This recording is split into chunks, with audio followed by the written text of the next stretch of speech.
all politics is tribal at this point. And a lot of folks, and I had this experience directly, will just completely shut down if you have a D next to your name or an R next to your name. Right. So if you have something neutral next to your name, they were like, I don't know what to make of this. Exactly, right? I mean, the label Democrat is so loaded right now for so many people. But you could have the same person saying the exact same things with something else next to their name. It's called an independent or a forwardist or whatever, and people would have a completely different reaction. Right. And you kind of make some gestures just to some cultural identity symbols that are important, and suddenly, oh, this is a different person.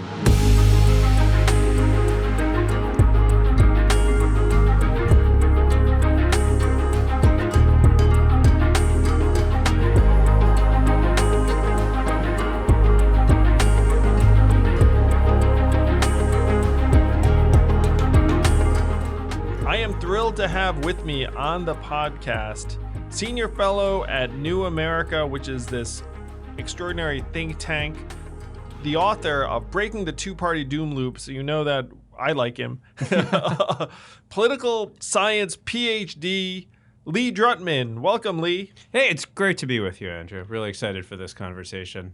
Well, Lee, you are ahead of me on this, and you've literally written books about this. But you also do have a PhD in political science, which is something that a lot of people studied as undergrads, myself included, at Brown. And certainly I stopped there. I think most people stopped there. So would love to hear a little bit about how you came to this field. Were you always deeply interested in politics as a young person? I was actually an English major at Brown. So I was actually not super into politics, but as I kind of entered my 20s and I started out as a newspaper reporter and just got more and more interested in politics, and decided it would be fun to get a PhD in political science, because then I'd have an excuse to just read a lot and hang out and think, and then it just totally grabbed me and fascinated me. So you got your PhD from Berkeley in the early 2000s, and then did you head straight to DC? Is that right? Yeah, so I did 3 years of coursework in Berkeley, and then I went to DC to do research for my PhD dissertation, which was about corporate lobbying in DC, and I figured the best way to do research was to talk to a bunch of corporate lobbyists and ask them about what they did and hang out with them, and I learned a lot. Yeah, you wrote a book about lobbying. Is that right? That is right. That was. It's called "The Business of America is Lobbying." Wow. So, can you summarize for us what's going on that front? I'm just going to give you the general understanding. There's a lot of lobbying. It's done by really big companies. It works great in the sense that they can kneecap any move that is going to hurt them. And that's pretty much it. Is that a reasonable summary? Yeah, that is a pretty good summary.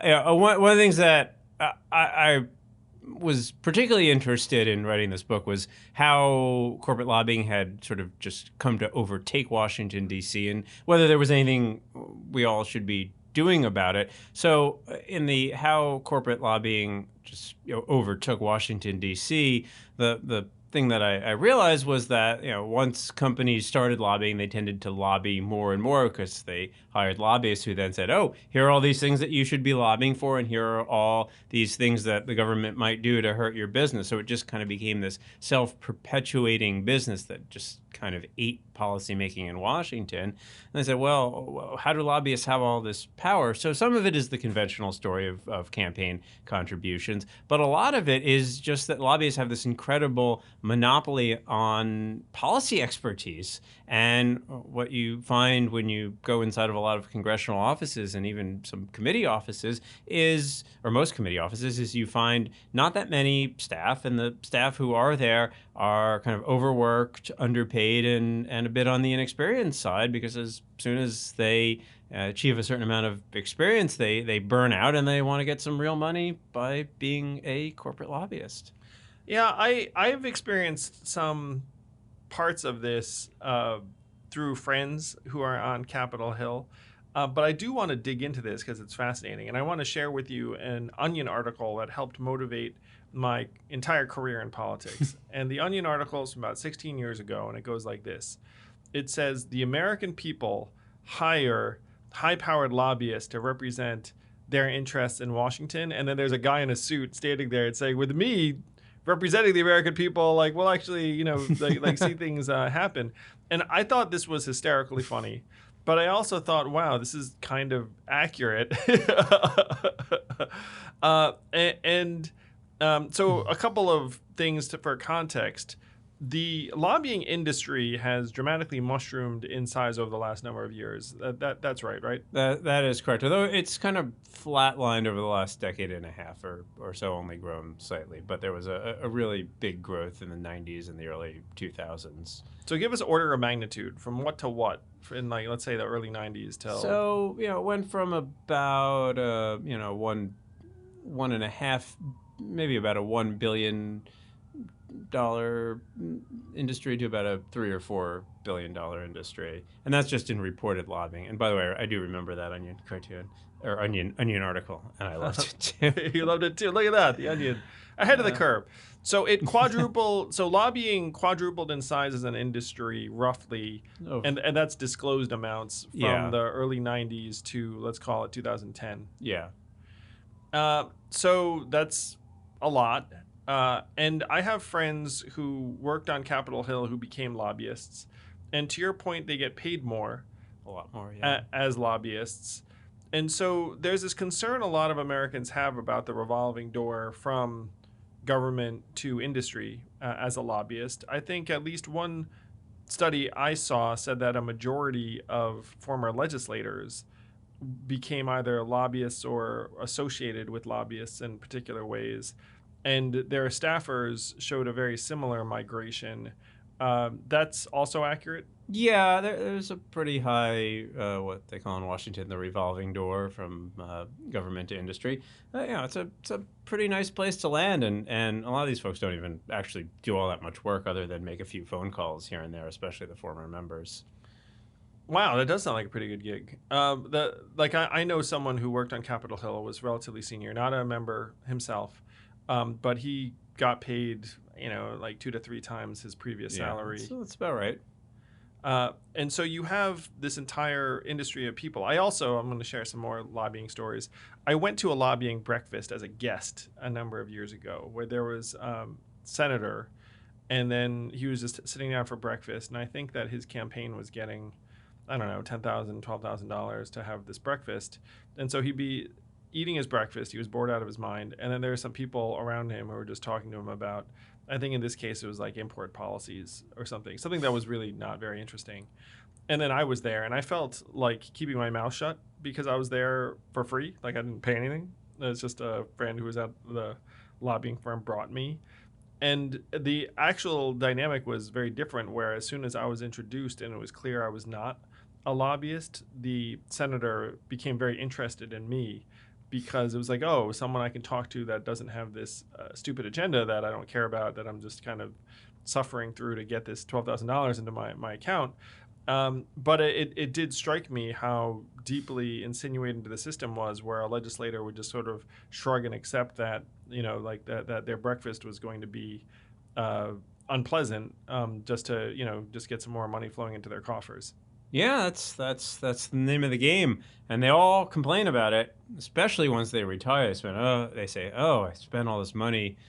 I spent all this time raising money, and it was so unpleasant. But that's just what I got to do to get elected, and I guess it's pretty nice to be a senator. Feels important. Feel like you're doing big things, and you've got to spend your time dialing for the dollars, or eating scrambled eggs for the dollars, or whatever it is, but it's all for the dollars. Well, yeah, the eggs were not bad. I had some eggs. Oh, they were good. All right, good.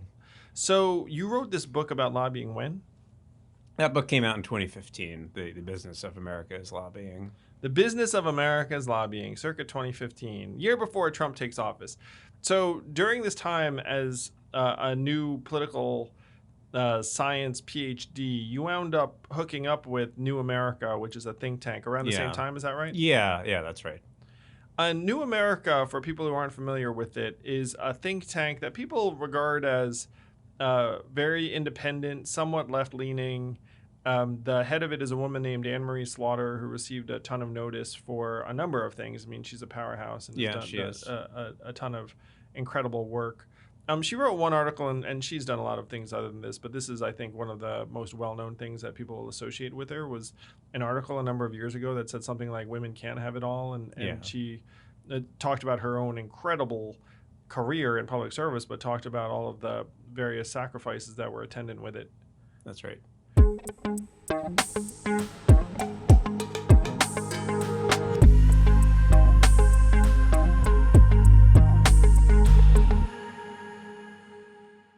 We all want to be lifelong learners. Isn't that a great phrase? Lifelong learner. The problem is, how the heck do you learn new things? How do you do it from the comfort of your own home in a way that's affordable and accessible? The way to do it, my friends, is Skillshare. And a friend of mine founded this company.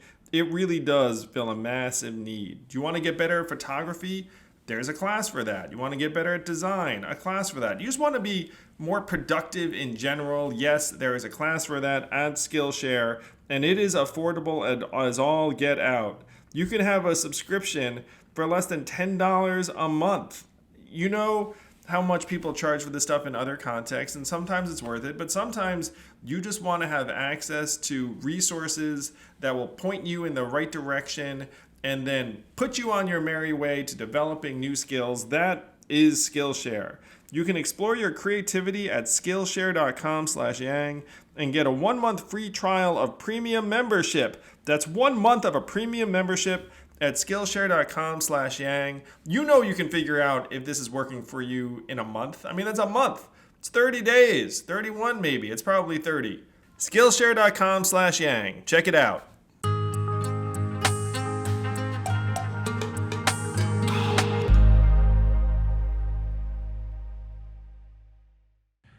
So you joined New America also around the time this book came out? Yeah, a little bit before, but yeah. That's good fun. Yeah. And since then, you've become one of the leading voices on issues with a duopoly, shall we say. Like, how did your attention end up being drawn to this topic? Well, so after I wrote this book on corporate lobbying, one of the things that I sort of set myself to do was to try to see if I could convince Congress to spend more money on its own staff and expertise, because I realized that one way to fight back against the influence of lobbyists would be to give Congress some of its own independent power to actually evaluate policy and develop policy without having to rely on these armies, and I do mean armies, of corporate lobbyists who basically shape the policymaking environment. And so I went around duly talking to congressional offices and people in and around Congress, and everybody said, yeah, of course we should do this. And then I tried to convince people in the ledge branch appropriations world, which is a very small world in which Congress sets its own budget. I said, look, you spend so little on yourselves, the lobbyists spend so much more. Why don't you spend more on staff?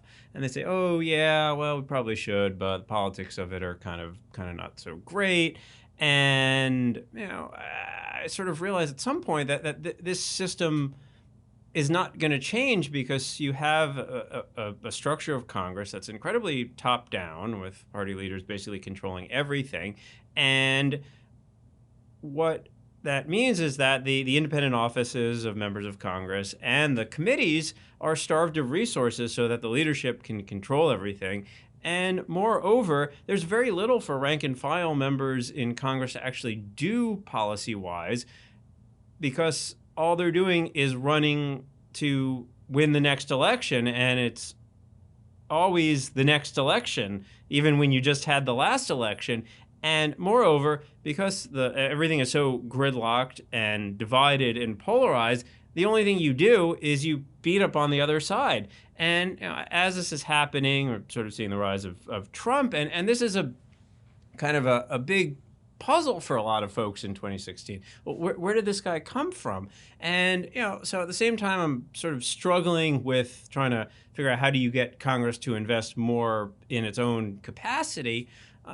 I'm kind of trying to understand how we got to this moment in which Donald Trump is not only able to win the Republican Party nomination, but become president. So I start doing kind of my own understanding of the history of how we got to this moment, which I talk a lot about in Breaking the Two-Party Doom Loop. And, look at the kind of escalating partisan polarization and how it's really, a polarization that is around identity and the story of America. And that's just really a very dangerous and unresolvable polarization, and how that feeds in and exacerbates the two-party system. And then I said, well, okay, what does the rest of the world do? Which is something that I don't think a lot of Americans think about. I said, oh, actually, the U.S. is really the only two-party system among advanced democracies. And no.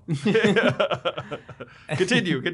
And hey, a bunch of countries use this system called proportional representation, in which parties are allowed to compete in these multi-member proportional districts, so they get a share of seats in the legislature that's commensurate with their popularity. And that allows for multiple parties to flourish. And hey, that actually seems to work pretty well, because then parties bargain together and coalitions are fluid. And those countries seem to be a lot better at solving problems. And hey, maybe we should try that. And hey, maybe I should write a book about it. Wow. So first, let's return for a moment to your trying to develop Congress's policymaking capacity. First, I am for increasing staff for salaries and budgets. I'm for increasing member salaries as well, though I know the optics of that politically are considered poor. But I said, look, it would be a very small price to pay for a more functional legislature if people weren't so beholden to industry, and this lobbying dynamic is certainly part of it. So what you're suggesting is that for individual members, their policy-making resources are kind of secondary, because they don't really get that much central sway as to what the policy is going to be, and it's really in the leadership. Does the leadership have robust resources that they draw on when they're trying to figure out what policies that they'd want to push? They have decently robust resources, I would say. I mean, even within the leadership, I mean, a lot of the resources are oriented towards communications and marketing of policies. And I mean, so much of politics now is not about governing, it's about the perpetual campaign. And because we have these two parties that are fighting over this very narrow bit of terrain of some sort of, ill-defined center of maybe swing voters, or, apparently 7% of voters, but continue. Is that what your support is? No. It's that the proportion of Americans who will cross party lines on the regular has diminished from 22% to 7%. So that's why I threw that number out. Because I had seen a poll where you were at 7% in a Trump Biden matchup recently. Yeah, I think I'm around that level. Thank you, Yang Gang, love you. So I'm with you on the need to increase congressional resources, though you're hitting a very powerful point, which is, look, the incentives now politically are not around policy. Yeah. They're around politics and optics and, trying to win the next race. So think tanks play another role, which is that you all can also provide policy input that theoretically at least is independent of lobbying interests. That's the role you all play, right? Yeah, that's the role we're supposed to play. Yeah, and so certainly, I'll say that I'm glad that think tanks exist, because at least they're like a different look, a different set of perspectives, and even though obviously different organizations have different alignments, I think that I've seen a lot of good stuff flow from think tanks personally. Yeah, I think we do an okay job at New America. So circa 2015, 2016, you start thinking, wow, it turns out that policy is not the main driver, or not the main priority for you all. It's around this other stuff. And then you realize that our political incentives are very misshapen relative to other countries out there. And you mentioned that there's a point at which we became polarized. Can you trace back, and you wrote a book that digs into the history, but when the heck did polarization start to get worse? Because right now people are kind of used to it, but it was not always this way. That's right. So, in fact, I kind of traced the history of how we got to here, and I started in 1950 when the American Political Science Association puts out this report arguing for a responsible two-party system. And the critique of the U.S. system is that the parties are indistinguishable from each other, that they're basically, Democrats and Republicans are basically the same. They're both in the, these broad overlapping coalitions of state and local parties that don't really stand for anything, or they stand for the same thing. And voters have no meaningful choice. So what we need to become a real democracy is for voters to have choice and for there to be two parties that stand for two different things. And of course, nobody really listens to the political scientists, but that prophecy did kind of come true. So starting in the 1960s, particularly around the issue of civil rights, the party started to realign. The Democratic Party, since the New Deal had been a coalition of Northern liberals and Southern conservatives, and once the Democratic Party comes to kind of own the civil rights issue, there go the Southern conservative Democrats who eventually migrate into the Republican Party. And starting in the 70s, 80s, you see culture war issues start to take center stage more and more in American politics, and politics begin to nationalize more and more. And what happens is that the Southern conservatives go from being Democrats to Republicans, and a lot of the Northeastern liberal Republicans go to becoming Democrats. So what used to be a kind of four-party system, a multi-party system with liberal Republicans and conservative Democrats alongside conservative Republicans and liberal Democrats, basically collapses, flattens into a two-party system.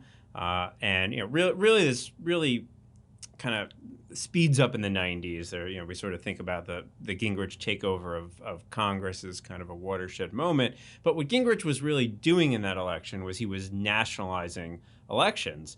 It was kind of taking away politics from the old all politics is local to focusing on the national platform of the Republican Party, and really engaging in a much more aggressive attack on the Clinton administration and Democrats in general. And that really starts a real kind of sea change in the way in which elections are conducted. And the fact that the House had been in Democratic control for basically for 40 years up until that point, there was kind of a sense, probably, from in the 80s and even to the early 90s, that, Democrats basically had the House and Republicans were going to win the presidency most of the time, and Americans wanted divided government, so the party should work together. Well, Clinton wins in 92, so now Democrats can win the White House.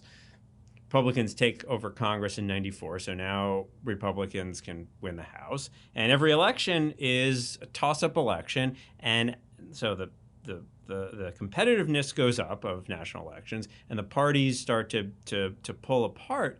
The Republican Party becomes more and more centered around Southern conservatives, much more conservative, the sort of liberal Northeastern wing that sort of represents the kind of traditionalist, kind of cautious, small c conservatism is gone, and Democratic Party, which had been split between kind of the urban, northern liberals and the southern western rural conservatives, becomes much more dominated by the northern and urban liberals. And so the images of the party in the public mind become much sharper. The parties stand for much clearer differences, and swing voters disappear. Cross-pressured voters are forced into one side or the other, and everything becomes about winning the next election, in which case the party that is the opposition party wants to make the governing party, the party in the White House, look bad, so there's no cooperation, and all of this kind of ratchets on itself, keeps getting worse and worse, more demonization, more sorting. And so we have this two-party system now in which there's really no overlap. And the radical thing really is a genuine two-party system in this country. That is the truly radical change. So we're, let's say, 27 years in, because Newt Gingrich won in 94, right? Yeah. So we're 27 years into this new polarization you describe. And your research shows that we are unique in this regard as well, in terms of the depth of the polarization, right? Yeah. Well, I mean, not entirely unique. This level of polarization is what you find in Hungary and Turkey. So, we have some company Not the company necessarily want. Not the company that may be. Although apparently, Hungary is the darling of the new Tucker Carlson right now. So Again, not necessarily where you want to be in the U.S. So I found your international research to be fascinating, where you point out that America right now is not normal in terms of various other democracies around the world. There were some other findings I thought were fascinating too from your work around the fact that because there are two parties, the actual affection for one's identified party is not as high as it is in other environments. Yeah, so the cross-national stuff is really fascinating. There's been a growing amount of research on this in political science. So generally, political scientists try measure kind of how people feel towards their own party and how people feel towards the out party. So one of the things and it's not surprising when you have more parties, people are more likely to feel good about the party that they're voting for, because when you have 5 or 6 parties, you're more likely to find a party that speaks to you or speaks for you. Yeah, exactly. And whereas when there's only 2 parties, a lot of people feel like they're voting for the lesser of 2 evils, or I don't really like either of the parties, but I got to vote for one because that's really all I have. So that's part of it. And people like their parties better when there's more to choose from. But people also are okay with other parties in multi-party systems a little more. Now, there's 2 reasons for this. One is that in the U.S. system, because people don't really love their parties that much, what both parties try to do is to convince people that the other party is truly dangerous, truly extreme, truly evil. The only way to unify our party is to have a common enemy. So whatever divisions we have, we can work past them if the other side is, basically evil. Also, because of the way that the geographic partisan polarization has worked in the U.S., most people are surrounded by people of the same party, so it's a lot easier to demonize the other party when you don't really know anybody who votes for them, and people who vote for them are people who have very different values and live in very different places. So those 2 things contribute. And in a multi-party system, there's no lesser of 2 evils argument, because if there's 5, you can yell, you can say the other party's too extreme, but then there's a bunch of other options. So that kind of negative campaigning is not quite nearly as profitable. And also, because there are multiple parties, there's going to be a few parties of the left in more rural areas and a few parties of the right in more urban areas. And so people are more likely to know people who vote for different parties. And so it's harder to dehumanize the other side if you actually know people who are in that party. Yes. And then you'd be like, oh, wait a minute, that person's in my carpool. They're not so bad. Yes. So I read something you wrote that you suggested the optimal number of parties would be between 4 and 6 inclusive. Is that right? I would say between 4 and 6. Now, that's my assessment. It's based on, a sense that more than 6 probably becomes a little harder to differentiate between the parties for voters. I mean, you want to give people some choice, but not an overwhelming choice. If you go to the grocery store and there's 30 different kinds of Cheerios. Yeah, streamline it for me, please. Yeah, give me some choice, but I'd like to have more than 2 choices of cereal. Yes, I think 4, 5, or 6 sounds like a great target for number of parties.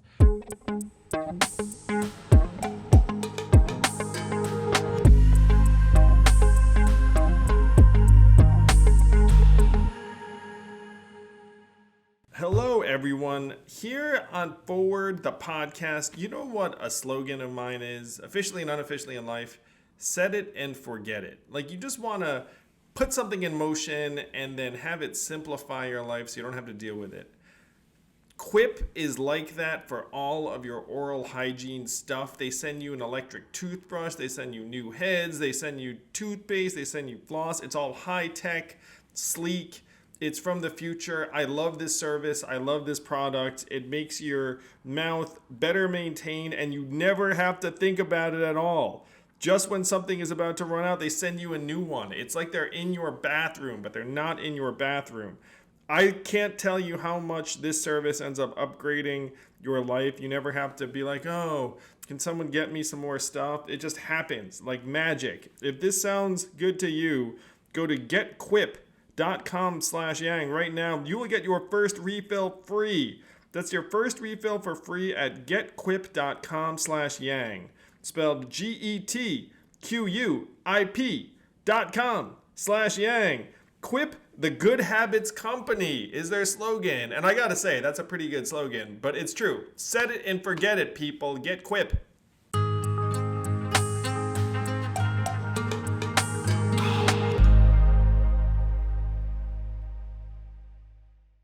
So you started digging into this stuff in 2016, 2017. Did you coin the term doom loop? Is that one of your claims to fame? I popularized it.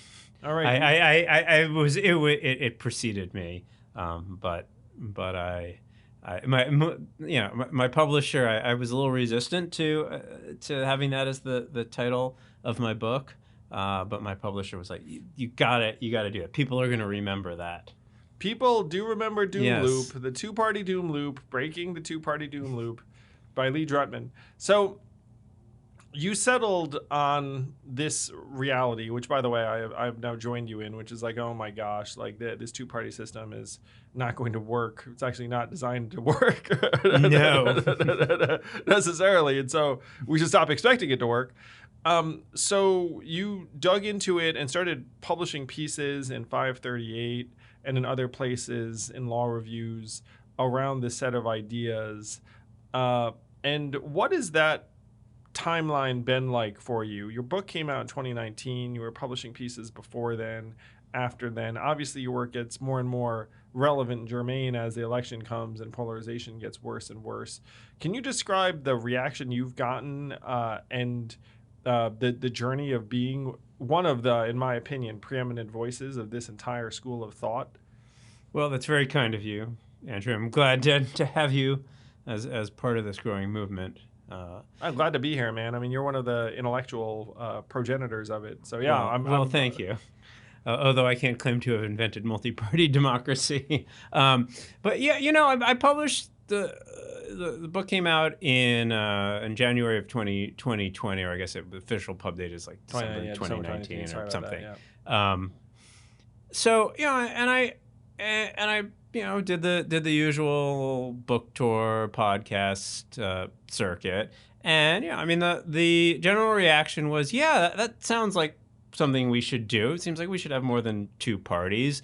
It seems like there's a lot of pathology with our party system, but like, come on, man, that's never gonna happen. That's just a pipe dream. So like, I mean, I remember talking to one prominent Washington D.C. journalist at a party, and I told her I'd written this book. She said, I love your writing, but like, I'm not interested in books about things that'll never happen. So that was kind of the reality that I started out with, and I think after January 6th, something really changed in that suddenly people were a lot more interested in structural reform, and suddenly people realized, oh, wait, we thought that after Trump left that things were going to go back to normal. Oh, things are not at all normal. But I think we need to do something much more radical than we thought. And so, I mean, I've seen the conversation just expand tremendously over the course of this year as the reality has set in that, there's no back to normal. It only gets worse from here if we don't do anything. Amen. I am with you there. A couple of thoughts I've had that I may not have shared with everyone. They might be in my Twitter drafts, but I'm going to share them now. One was, it was almost easier when you could blame everything on one person, where I think there were a lot of people who thought, well, if you defeat Trump, then things will, quote unquote, snap back to normal. Yeah. And then you realize that this, unfortunately, is the new normal that we're struggling with, which is a time of collapsing trust, a time of people questioning whether democracy is going to make it through the next number of years. And one of the lessons that I've drawn from the last number of months that I think a lot of people share is that at this point, everything is on the table in terms of realistic scenarios for the United States of America. And by that, I generally mean bad stuff. Yeah, things could go in a lot of directions. The range of possible is wild to contemplate. It's very, very broad because we've already seen scenes in American life that would have been considered science fiction or dystopian or unrealistically nightmarish just a number of months prior. So everything should be on the table. And that should include some positive things along the lines of the structural reforms that you advocate. Yeah. So one thing I love about your writing, too, is that you're unafraid to put real solutions out there. And a lot of folks in America today, they can describe a problem and then they actually veer away when it's time to solve it. That's like a pet peeve of mine, shall we say. So your book did not do that. Your book recommends a combination of ranked choice voting and proportional representation. That's right. And I'm a fan of both of these things. Can you talk about what you see as our most plausible path towards real reform? Yeah. So, and I agree. There's a lot of folks who are, diagnosing problems and then say, I don't know how to solve it. It's what academics often call the Chapter 10 problem, which is, you have to write the solutions in Chapter 10.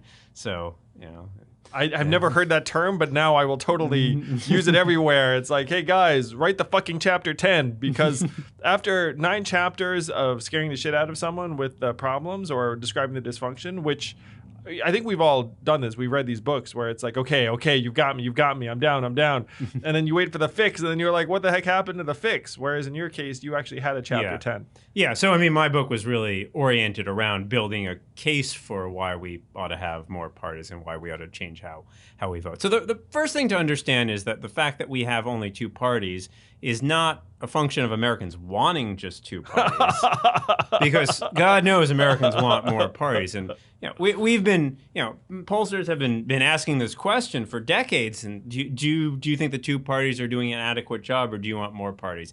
And for decades, 65% of Americans have been saying, yeah, we want more than 2 parties. But problem is, when you have single member districts with plurality voting, third parties are treated as spoilers, wasted votes. So once you try to start a third party, everybody yells and screams, you're going to steal votes. Well, you mean that happens? I'm joking, obviously, because that was the main thing I got over this last month. Continue. So now the U.S. is really very unique in almost everywhere. Democracy is really weird when you look at uniquely dysfunctional. Continue. Indeed.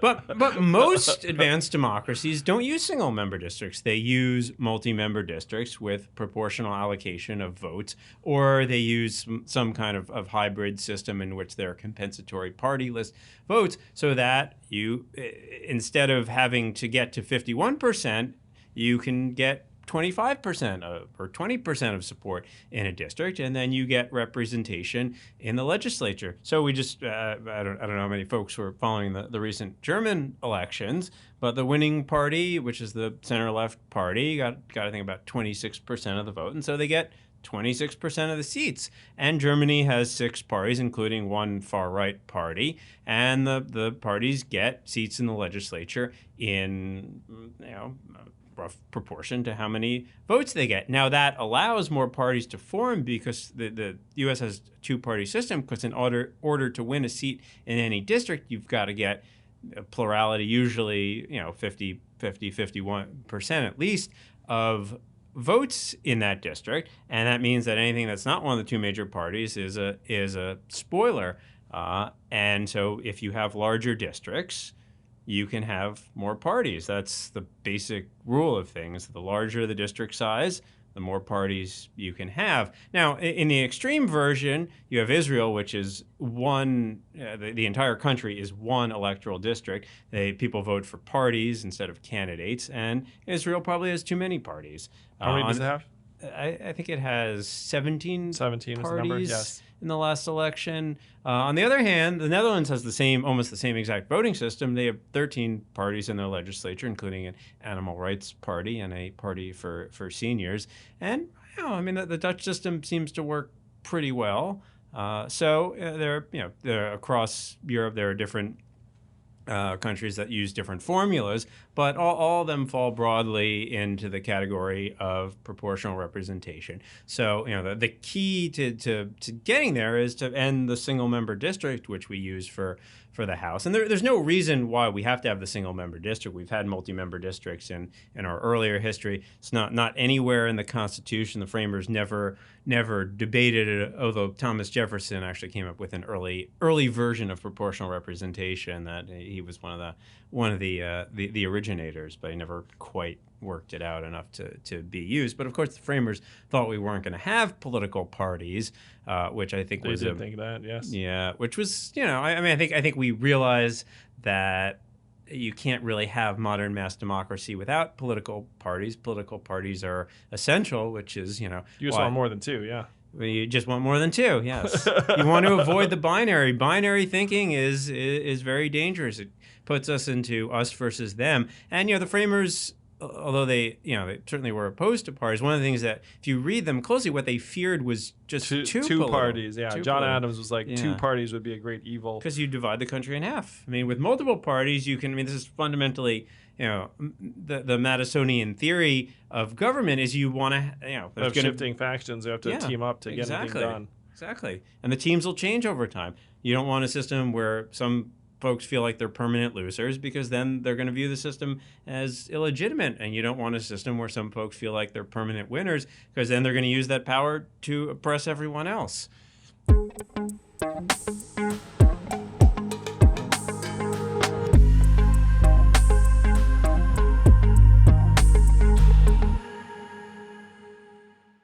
Here on the Forward podcast, we are all about the fact that your data should be yours. The fact is that people can snoop on every move you make online. And some of us are doing stuff that, frankly, you do not want anyone else to know about.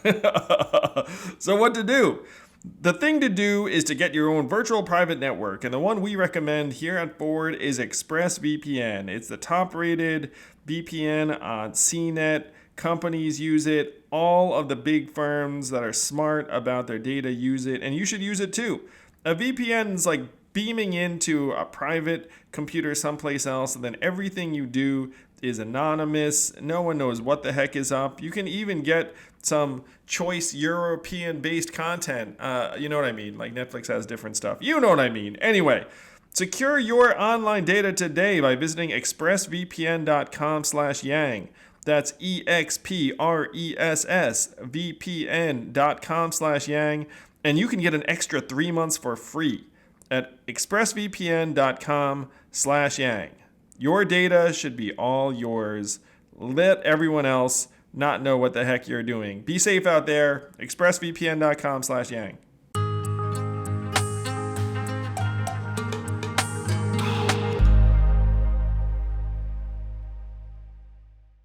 Yeah, so there is a bill that was put forward that tries to move us towards proportional representation. It's a Fair Representation Act, is that correct? Yeah, Fair Representation Act, sponsored by Congressman Don Beyer and a few others. And one of the things that has been raised is that our population has increased so dramatically since all of this stuff got drawn up that it could be that the number of representatives we have is too small. Oh, it definitely is too small. I mean, we've been fixed at 435 House members since 1911, although from the vintage Congress of 1789 started at 65 members. Every census, the House increased its size. And then we just stopped around 1911 for somewhat arbitrary reasons. The U.S. compared to, the German Bundestag has about 700 members. The French Parliament has about 700 members. The British Parliament has somewhere in the 600s. So the U.S. has a much larger population. So yeah, we should have a significantly larger House of Representatives too. Yes, and that would certainly lend itself towards the multi-member districts that you're arguing for. So one of the struggles I have is that it seems like a very, very dramatic switch, though I agree with the goal. I agree with the paradigm change. Obviously, I'm devoting my waking life to trying to make much of this happen. Bless you. Oh, thank you, Lee. Bless you too. So one of the arguments I'm making is around open primaries and ranked choice voting as an incentive improvement, regardless, even if, let's say, hypothetically, a lot of the same people won. Yeah. That at least your incentives would be better. And you argue for ranked choice voting as well as a way to enable a lot of these changes in any context. Is that right? Yeah. I'm a supporter. So I take it you're favorable towards the Forward Party's open primaries and ranked choice voting initiatives, even if you think that that's a step towards this truly more representative system that doesn't go as far as the Fair Representation Act. Yeah, I mean, I'm not a huge fan of open primaries. To be honest, I just get rid of primaries altogether. Interesting. I don't think there's any reason that we need primaries. And the thing I worry a little bit about open primaries is I tend to be a little concerned about things that are basically cut parties out of the activity. I think parties are incredibly important. And by focusing on things like nonpartisan open primaries, we actually undermine the ability of parties to choose their candidates and control their candidates and control their message, which I think is really important for being able to connect with voters. And so there's kind of a standard, we know what a forward party candidate is. We know what a forward party candidate stands for. An open primary, you're taking that ability away from the party. And I think the challenge. I mean, Trump, by opening up primaries too much, you allow any demagogue to come in and claim I'm a Republican, I'm a Democrat. I think that was a tremendous mistake that we made in the history of this country. In the progressive era, there were kind of two paths. One was an incipient movement for proportional representation, and the other was a movement for direct primaries. And I think. And both of them were challenging the sort of corruption of the two-party system at the time. But I think that was the mistake in the progressive era, was trying to assume that we could focus and make everything nonpartisan and open rather than just expanding the number of parties and giving people more meaningful choice. So I am a fan of the Fair Representation Act. It seems like it has been something of a non-starter in terms of... Yeah, it has been. People, I mean, there just hasn't been a lot of push around it. And, part of this is a matter of people coming to understand, what would that mean? I mean, the democracy reform space in Congress has been totally taken up with what are very urgent and very real challenges around voting rights. And I certainly am a tremendous supporter of the Freedom to Vote Act, which is now up for debate in Congress. Yeah, it stalled in the Senate because right now you need to bypass the filibuster, which they don't have the votes for, unless a critical number of senators decides that the filibuster shouldn't stand in the way of the Freedom to Vote Act, which I'm on that page, by the way, that the filibuster standing in the way of protecting voting is not the right way to go, in my opinion, given what we're facing. Yeah, absolutely. So let's say for a moment that we can support the Fair Representation Act, which would move us towards proportional representation, and then also accept that is right now not going to get the support it needs in Congress without a lot of things changing. Yeah. What do you see as the next set of steps for reformers? And I'm so glad that you've gotten a lot more interest around these measures in the last number of months, unfortunately, because people are seeing how it's all turning to shit around us. Yeah. So what do you see as the sequence? Well, I think actually what you're doing is an important part of the sequence, which is party building, party organization. Yeah, building. Let's do it. Let's go. Because I think there's this sense that there's a lot of people who are political independents or politically homeless, but without a sense of I belong to a party.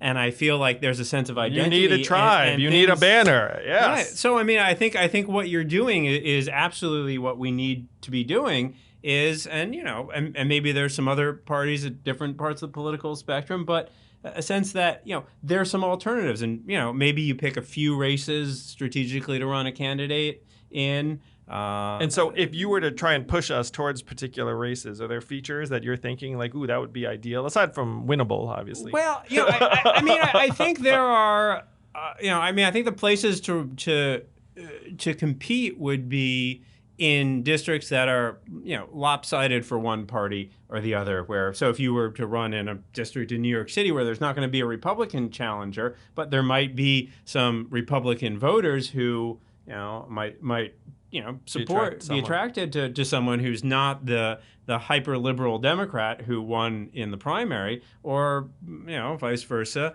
If there's some very conservative districts where somebody like Lauren Boebert or Marjorie Taylor Greene wins the Republican primary, there's a lot of Republican voters. They're never going to support a Democrat, but you run as a forward party. Well, that's something different. And so this is one of the main insights, and I've been trying to tell people this. I hope you back me up on this, Lee. All politics is tribal at this point. And a lot of folks, and I had this experience directly, will just completely shut down if you have a D next to your name or an R next to your name. Right. So exactly. If you have something neutral next to your name, they were like, I don't know what to make of this. Exactly, right? The label Democrat is so loaded right now for so many people. But you could have the same person saying the exact same things with something else next to their name. Let's call it an independent or a forwardist or whatever, and people would have a completely different reaction. Right. And you kind of make some gestures just to some cultural identity symbols that are important, and suddenly, this is a different person. Amen. Yes. This is what we're working on with the Forward Party, and I'm happy to say that there are different folks who see that we're chasing down the structural changes that would enable more parties to exist. And I'm the first person to say that I don't want 3 parties. I do want 4 or 5 or 6 parties. That's what we got to have.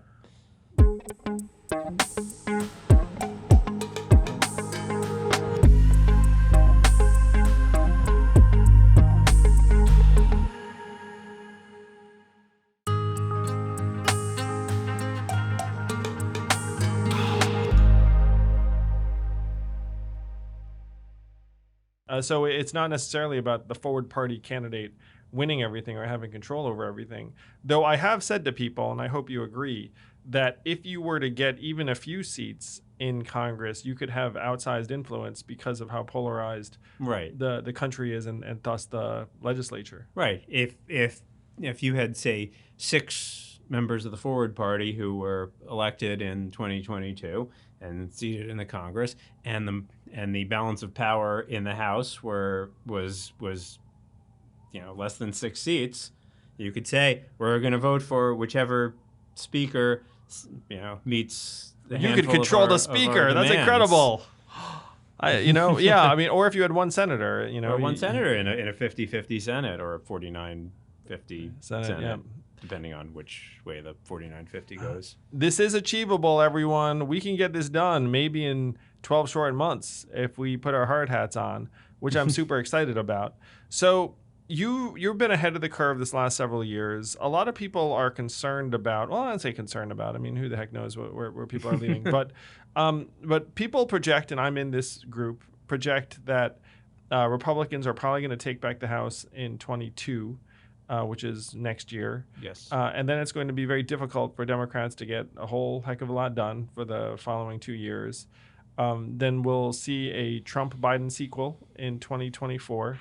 And know that there's a lot of uncertainty as to who prevails in that scenario. Some people would favor Trump if things don't shift appreciably between now and then. I've got a core thesis for you. Let's see if you agree with this, Lee. Okay, let's do it. So the core thesis is that Americans have been getting increasingly upset about what's been happening or not happening in our government for the last, let's say, 27 years for fun, just to match it up with what you described. And so we keep casting about for different solutions because the previous team is letting us down.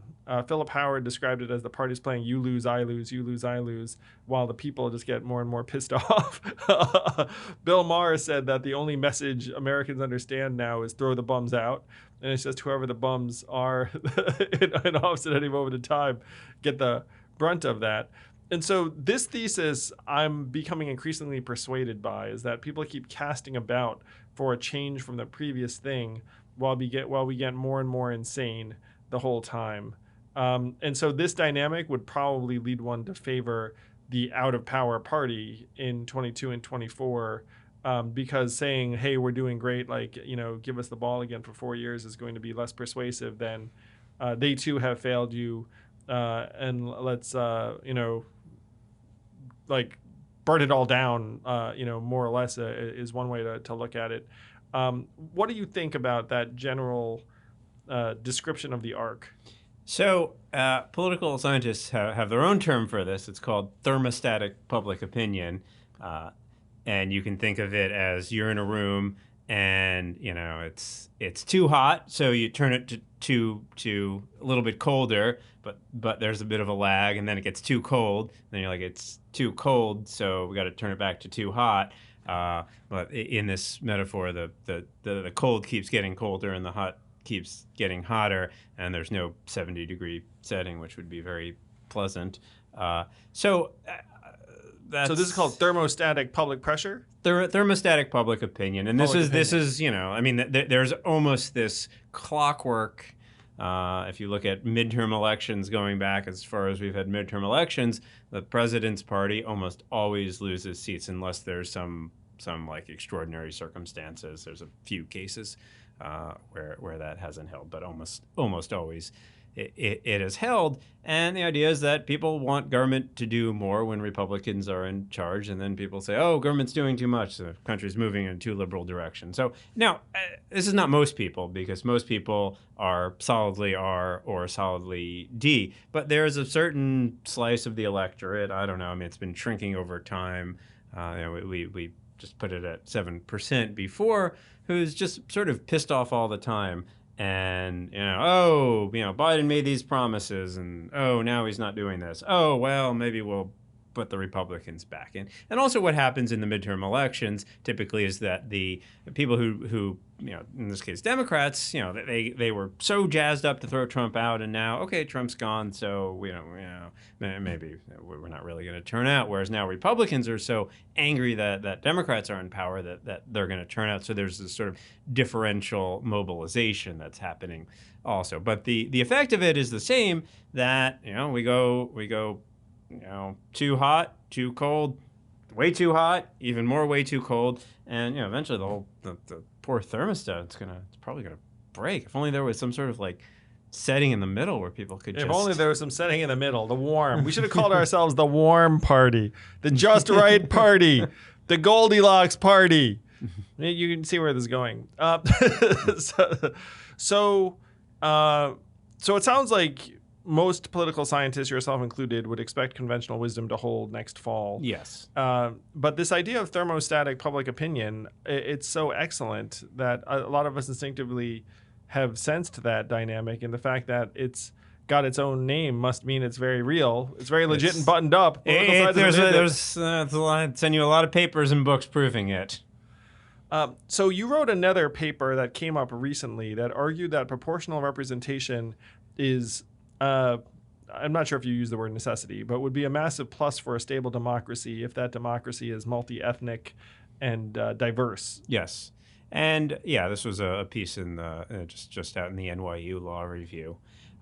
And the argument here is, basically what I'm trying to do is draw on a lot of comparative constitutional scholarship, which is there's a lot of scholars who look around the world and say, what are the constitutional rules that make for a healthy, multi-ethnic, multiracial democracy? And we in the U.S. we think like having a multiracial, multi-ethnic democracy is this radical departure. But actually, you look around the world, and there are a lot of multi-ethnic, multiracial democracies. Some are relatively stable, some are not so stable. Give us an example of a good one.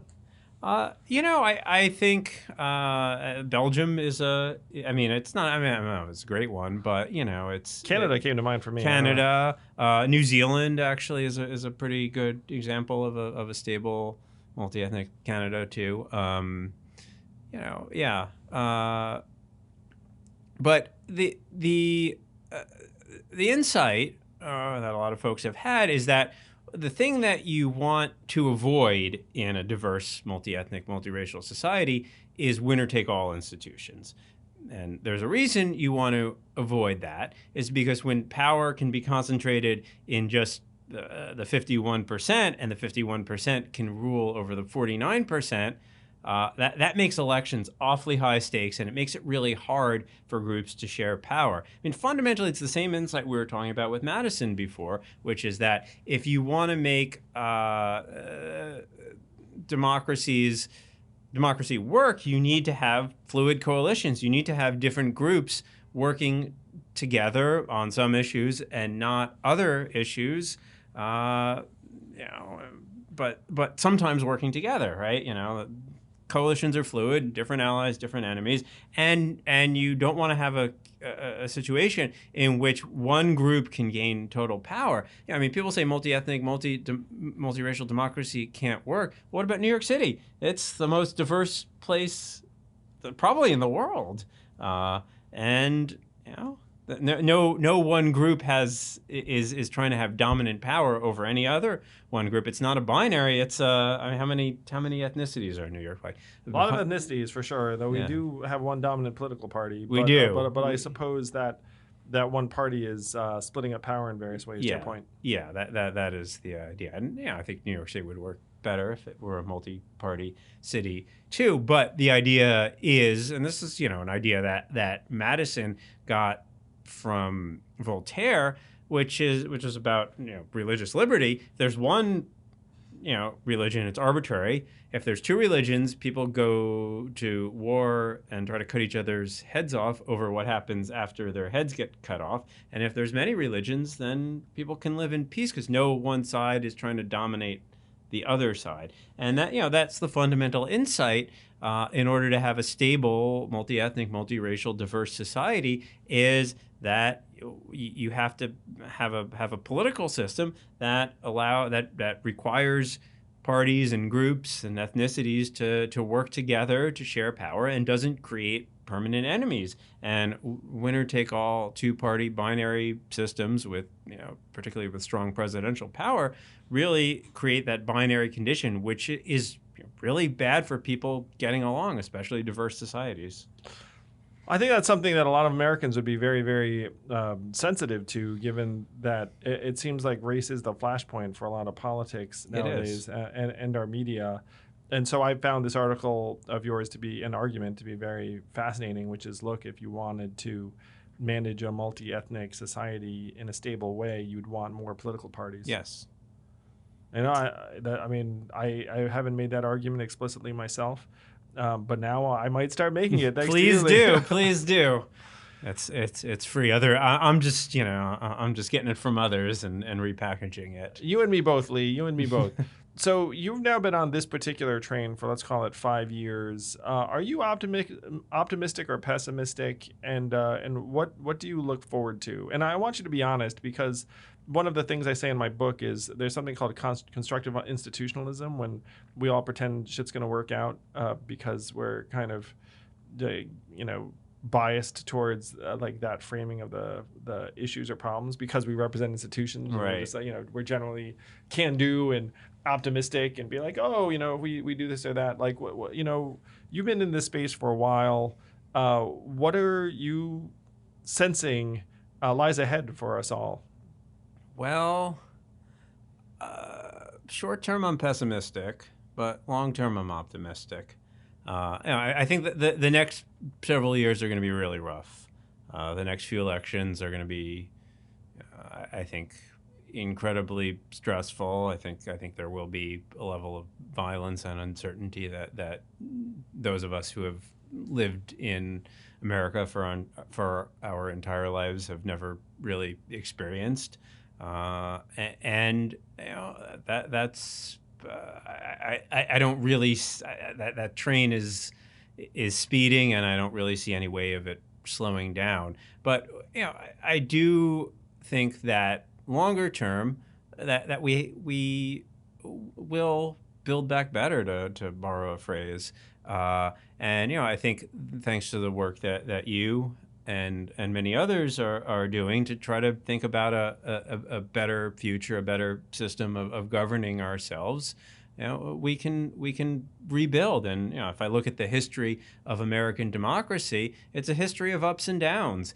And there have been moments in which things have looked pretty dark for American democracy, and then at those moments of crisis, when it becomes clear that the status quo is no longer tenable and that there's no path forward other than to change, then we change. I think there's tremendous parallels between now and the late Gilded Age, in which inequality was incredibly high, in which the two parties were incredibly corrupt, and there was kind of an institutional breakdown in the system, as well as changing demographics and high levels of immigration, and that led to the progressive era, in which we really totally reimagined how we do democracy in America. And I think we made some mistakes in the progressive era, particularly being overly embracing of nonpartisanship and the idea that you could somehow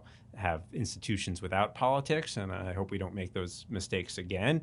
But I think the extent to which we totally change, we put forward the direct primary, direct election of senators, the referenda, and initiative, direct democracy, and most importantly, women's suffrage, which that was a movement which for years it seemed like nothing would change, and then it changed.